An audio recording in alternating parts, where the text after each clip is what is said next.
Ramon, thank you so much. I'm so grateful to be here with all of you. And I am here to talk about how do we get through the storm that we're all in? Because that is the analogy that I've been using. We are going through a storm. All of us are dealing with so many challenges and stress and uncertainty. And it can be heavy and it can be really, really difficult. But there is a way to make it through. And there's a way to make it through not just with resilience and not just with survival, but there's a way to make it through the storm and make ourselves and our businesses even stronger. But it's not by pushing more or like trying harder or like being really tough on yourself. The way to make it through the storm is with compassion. And it begins with self-compassion. So how do you feel when you hear that word self-compassion? Okay, I don't know about you, but when I used to hear self-compassion, I hated it. Because, you know, I grew up in Russia. I came to this country as a refugee when I was 13. I've been an entrepreneur for 20 years. So self-compassion sounded very like woo-woo to me, like, oh, whatever happens, happens. I never have to improve and grow. And well, basically, I thought it was for wimps. And I couldn't have been more wrong, because self-compassion has nothing to do with letting yourself off the hook. Actually, self-compassion is simply treating yourself as you would a friend, acknowledging that you're a human being, that you are not perfect. I know it's hard for some of us to acknowledge that, but more importantly, treating yourself in a way that aims to reduce your struggle and suffering. Did you know that there's actual research that shows that when you treat yourself with compassion, when you're struggling or when you've made a mistake, for example, you are twice as likely to work harder to improve. You're more motivated, you are more resilient, you actually become better at solving problems. So why is self-compassion so powerful?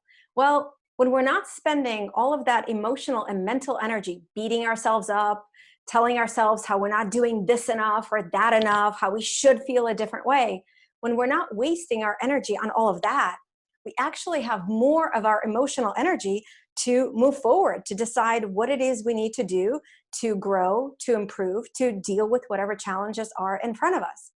And that's what makes self-compassion so powerful. And so that's the first thing that I encourage you to do is, as you're going through this incredibly difficult time, to treat yourself with self-compassion. And one of the tangible ways to do that is in any given situation, when you find that inner critic piping up or that harshness inside of you, just pause and think, how would I treat a friend who is dealing with this challenge? What would I say to a person if they were someone I cared about? And that's a really enlightening moment for most of us, because we realize we're much more kinder to others instinctively than we are towards ourselves. So that's the first call to action that I have for you.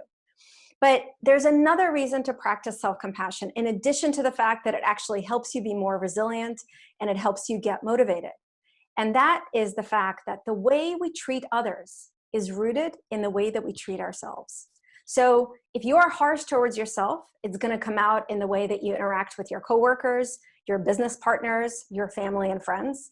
If you cannot practice compassion towards ourselves, I'm going to take that again, Mike. Is that okay? Okay. Just from there. I got really distracted because someone was coming to the house and I thought they were going to knock on the door. Happens. Okay. I'm going to take it. Do you need to mark it? Okay. But there's another reason to practice self-compassion, in addition to the fact that it makes you more motivated and more resilient and more likely to get through challenges.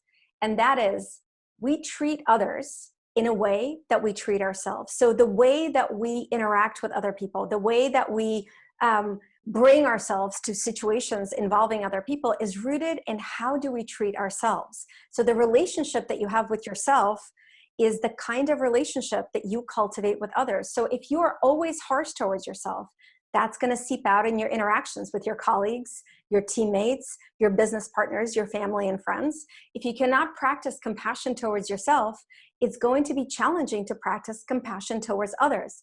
And right now, during this challenging time, compassion is the only and the most important business strategy. Because when you treat others with compassion, what that means is you show up and you share a bit of your humanity and you connect it with their humanity. When you treat others with compassion, you acknowledge that they're human beings going through a challenging time. And that is incredibly powerful, because compassion is the thread that connects us. It's the human fabric that connects us as human beings. Do you know that there's research that shows that when you do your job with compassion, whatever it is, you are much more effective, and the people you interact with are much more likely to follow your lead? I love this research about doctors. So when doctors prescribe a treatment to a patient and they do it with kindness and compassion, the patients experience less pain, they're more likely to follow the prescription, and their outcomes are better. Think about that. Think about the power of compassion. It actually helps the outcome for patients be more effective. And again, the reason it's so is because compassion allows us to connect as human beings first, before doctor and patient, before salesperson and someone who is buying the solution, before a leader and an employee. Compassion connects our humanity to each other. And when we feel seen as human beings and recognized, when our struggles are acknowledged, that helps us to be better at what we do. That helps us to trust each other more, and that helps us to actually work better together to get through a challenging situation. So this is my call to action for you. Lead with compassion. As we're going through the storm, through this incredibly uncertain time, my call to action is that you lead with compassion. And now, the thing is, being a compassionate leader doesn't mean you have every answer or you can fix every problem or that you're supposed to. Being a compassionate leader simply means that you show up with your Being a compassionate leader simply means that you show up with your humanity first, that you care about other people and their well-being, and that in every single interaction, that is the first thing that you do. And by the way, I want to tell you what my definition of a leader is, because it might be a little bit surprising. To be a leader, you don't need to manage people. You don't need a fancy title. You don't need some kind of complicated org chart under you. You are a leader if you positively, intentionally affect other people. You are a leader if you show up every day and you think about, how can I do something that elevates or supports others? That is what makes you a leader. And so I want to share with you, I've been using this shorthand just for myself as a guide for how to be a compassionate leader during this challenging time. So it's an acronym for the word ACT. So the word ACT, A-C-T. A is for acknowledging challenges. Begin every day by just taking a moment and acknowledging how you're feeling. Being aware of your feelings instead of judging them. Just feeling what you feel, even if it's difficult. There's so much research that shows that when we allow ourselves to experience our difficult feelings without running away from them or, stuffing them down or, getting distracted by scrolling social media, when we actually allow ourselves to experience a difficult feeling, we get through it in a shorter amount of time and we feel it with less intensity. And bring that gift of acknowledgement to others. So when you interact with other people, acknowledge how they're feeling, ask them how they're feeling, and create space for them to share and be there to listen. So that's A for acknowledge, challenge, and struggle. C, care. Care about your own and other people's well-being. If you do not fuel your well-being with compassion, and if you don't show up caring about other people, you simply cannot be at your best, and you cannot help them be at their best during this challenging time. So care. When you ask someone how they're feeling, actually care about the answer and pause long enough to really listen. And finally, T in the word ACT, T. Teach by example. Practice self-compassion and talk about how you're practicing. When you make a mistake, be open about how you feel, and also be open about how you are treating yourself as you would a friend instead of a really opinionated and harsh judge. And do the same with others, right? When you see someone struggling, teach by example, tell them how they might treat themselves as they would a friend. So that's just a shorthand that I've been using that's been really helpful for me that I want to offer to you. ACT, acknowledge your own and other people's. Oh.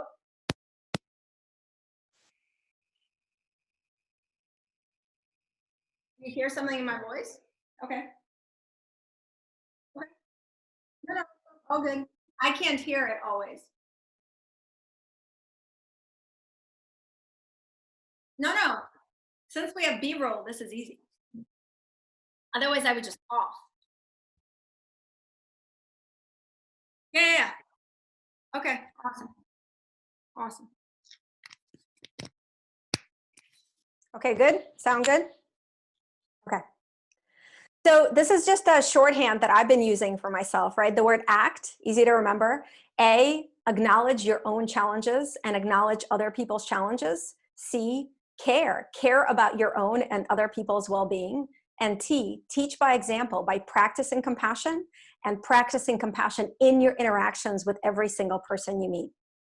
So one of the questions that I've been getting so much recently is there is so much uncertainty and there's so many challenges, like how do we keep going? Even compassion sometimes doesn't feel like it's enough. Well, my encouragement for you is to recognize that there are always challenges in life, right? Right now we're going through a huge challenge, but there are always challenges in life. And I wish I could remove them for you, but I can't.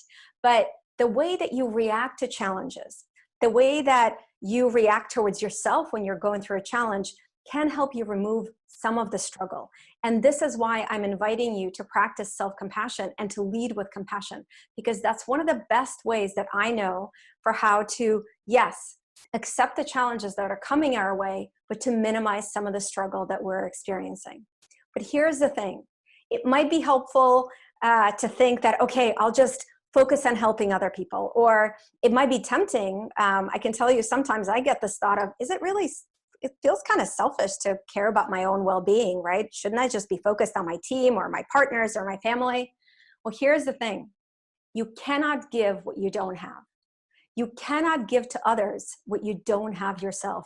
If you are not practicing compassion for yourself, if you are not fueling your own well-being, you cannot show up at your best for other people. It's simply not possible. And so I want to invite you to recognize that cultivating your well-being, your emotional health through self-compassion during this challenging time is not selfish. It is your responsibility to every single person you interact with, every single person you work with, and every single person in your community. Because when you lead with compassion, beginning with yourself, you help yourself and everyone else be more resilient and get through this incredibly challenging time with actually more learning and strength.